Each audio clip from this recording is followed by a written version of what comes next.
the pleasure to present to you Dr. Martin Luther King, Jr.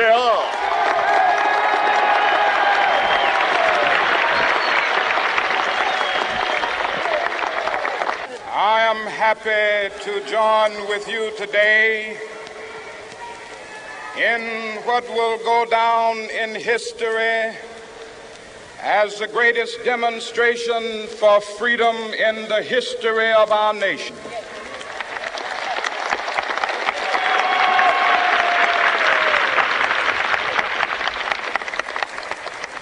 Five score years ago, a great American in whose symbolic shadow we stand today signed the Emancipation Proclamation. This momentous decree came as a great beacon light of hope to millions of Negro slaves who had been seared in the flames of withering injustice. It came as a joyous daybreak to end the long night of their captivity. But 100 years later, the Negro still is not free. 100 years later, the life of the Negro is still sadly crippled by the manacles of segregation and the chains of discrimination. 100 years later, the Negro lives on a lonely island of poverty. I have a dream that one day this nation will rise up and live out the true meaning of its creed. We hold these truths to be self-evident, that all men are created equal.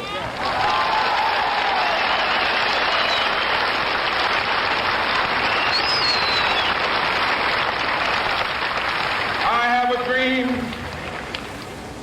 that one day on the red hills of Georgia, sons of former slaves and the sons of former slave owners will they be able to sit down together at the table of brotherhood. I have a dream that one day,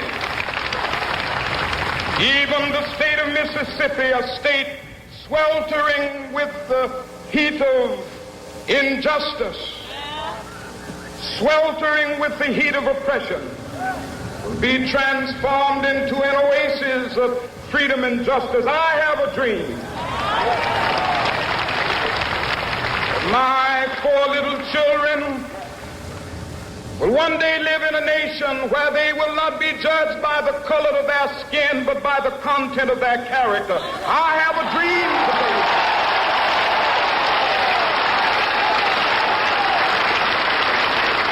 I have a dream that one day, down in Alabama, with its vicious racists, with its governor having his lips dripping with the words of interposition and nullification. One day right there in Alabama, little black boys and black girls will be able to join hands with little white boys and white girls as sisters and brothers. I have a dream today.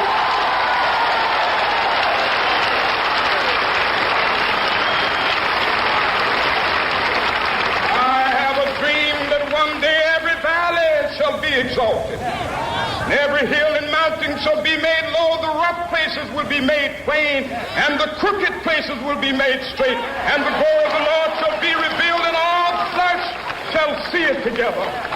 This is our hope. This is the faith that I go back to the South with. With this faith, we will be able to hew out of the mountain of despair a stone of hope. With this faith, we will be able to transform the jangling discords of our nation into a beautiful symphony of brotherhood. With this faith, we will be able to work together, to pray together, to struggle together, to go to jail together, to stand up for freedom together, knowing that we will be free one day.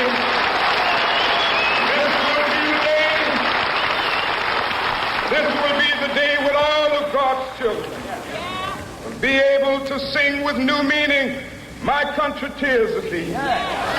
Sweet land of liberty, of thee I sing.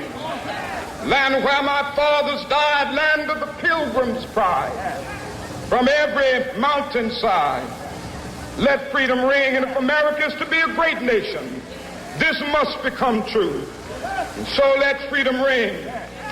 From the prodigious hilltops of New Hampshire, let freedom ring. From the mighty mountains of New York, let freedom ring. From the heightening Alleghenies of Pennsylvania, let freedom ring. From the snow-capped Rockies of Colorado, let freedom ring. From the curvaceous slopes of California. But not only that, let freedom ring from Stone Mountain of Georgia. Let freedom ring from Lookout Mountain of Tennessee.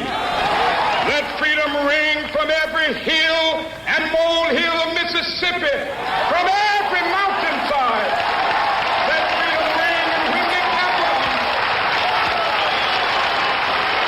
when we allow freedom ring, when we let it ring from every village and every hamlet, from every state and every city, we will be able to speed up that day when all of God's children, black men and white men, Jews and Gentiles, Protestants and Catholics, will be able to join hands and sing in the words of the old Negro spiritual, free at last, thank God